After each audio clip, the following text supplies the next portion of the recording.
I encourage everyone to have conversations with the people in your circles because you may be surprised where your future support may come from. I'll share anecdotally, my brother-in-law, Andrew, was high special needs. He was functionally about 2 years old, and he was not expected to live quite long at all.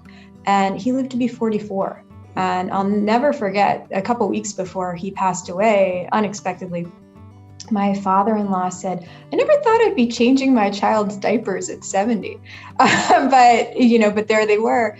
And, my parents-in-law took care of Andrew at home every day of his life. And he was a 2-person job for sure. So we cared for Andrew when they would go out of town. We were sort of part of their respite care team, right?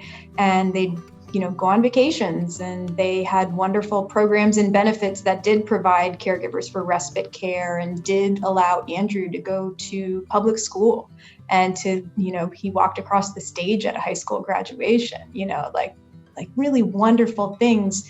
And they had to dig and fight kind of every step of the way for them because they're a generation up. But they did their planning for him. And somewhere along the way, my husband looked at me and he said, my parents are getting older and I don't know what their plan is for Drew. And I was like, well, why don't we just talk to them? So we sat at their kitchen table and we said, we know you've done your wills and things and we don't want to see them. That's not the conversation we're having.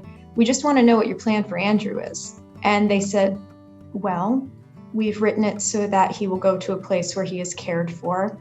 And my husband could not bear that. He could not bear the thought of that. And he said, no, Amanda and I have talked about this. If anything happens, Andrew's coming home with us.